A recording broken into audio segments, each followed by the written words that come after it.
Hi folks, Matthew here again. Sorry to annoy you once again this week. Today is Wellbeing Wednesday.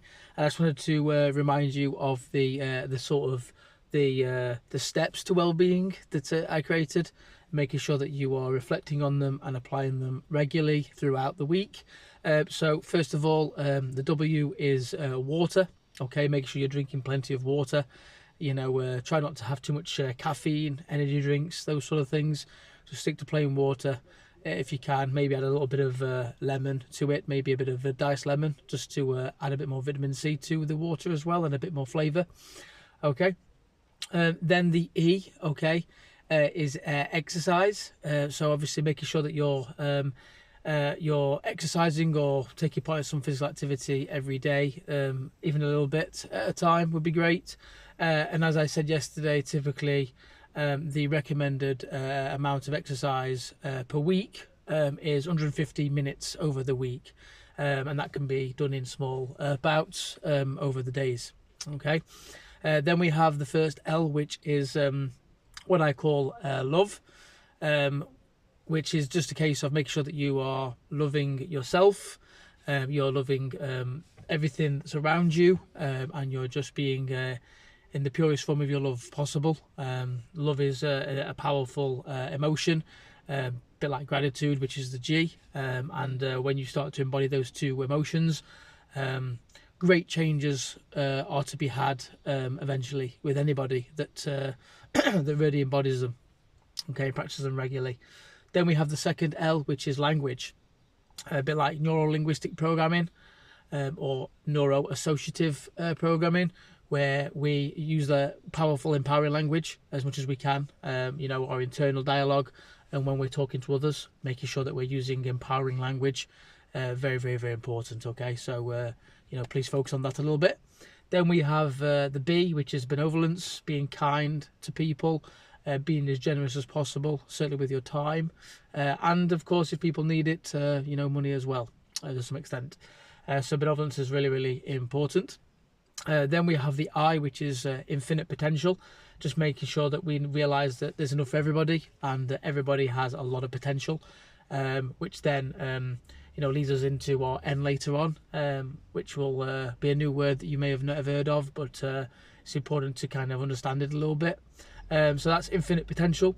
Then we have E, the second E, which is energy management, and this can be done through sleep.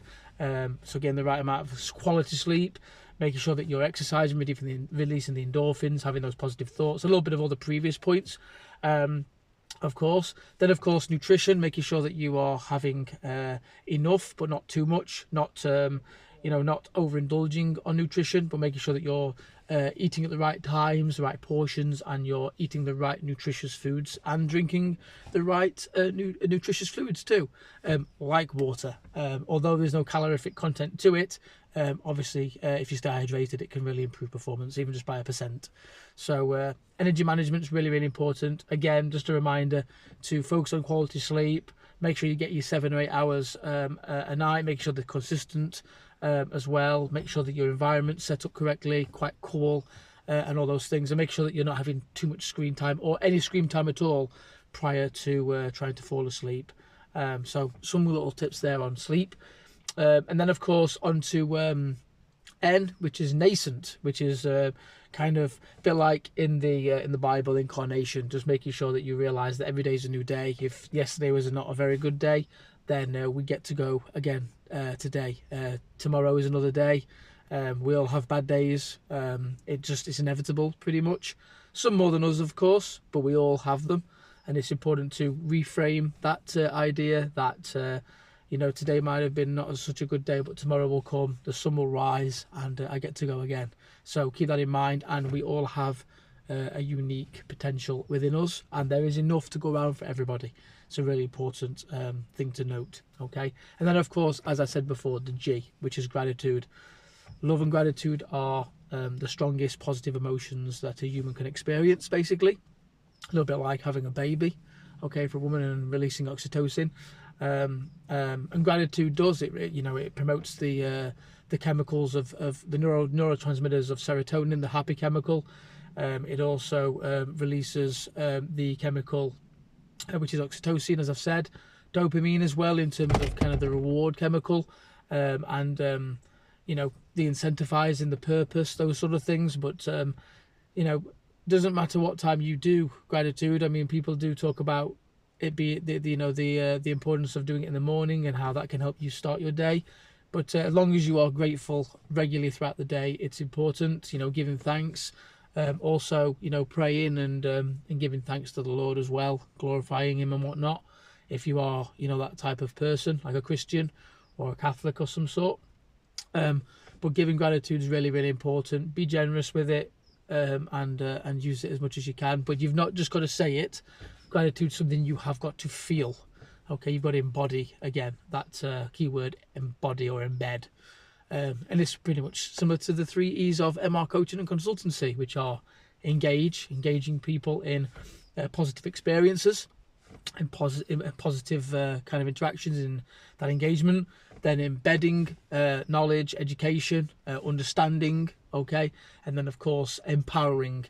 So once the first 2 are established, then you can empower a person or an individual, a group, and a team of people. So engage, embed, empower, and that's kind of how I work as a coach. So if you do want any coaching from me, whether it's in health, whether it's in fitness, whether it's in football or soccer, okay, as a coach, a player or a parent wanting to support a player, or whether that's performance optimization or high performance, whether it's in your professional life or personal life or in business itself, or whether it's a reverent type of leadership, okay, you know, a leadership of servanthood, okay, and you know, just doing very good for others, almost like an altruistic approach, basically, a bit like my Invictus Vitality and Wellbeing program or community. So that's really, really important. Yeah, anyway, enough of that, okay. Just again, do think about the wellbeing model, okay. If you do want any coaching, please do get in touch. My phone number is +44 7460 743 788. Coaching's available online. Visit my website if you're interested. Okay, you might you know, learn a few things on there. And as I said, you know, drop me a WhatsApp message and we can maybe set up a free Skype consultation or a Microsoft Teams or a Messenger, whatever it may be. We can have a short conversation and see, you know, if we're a good fit and see what we can do for you in any of those kind of 6 areas, including any career kind of stuff and career toolkit to help you with your purpose and your meaning. All right. Anyway, have a lovely Wednesday, everybody. It's Wellbeing Wednesday. I'll have a few things to share today on here, but have a great day. And yeah, from me to you, happy Wellbeing Wednesday. Bye bye.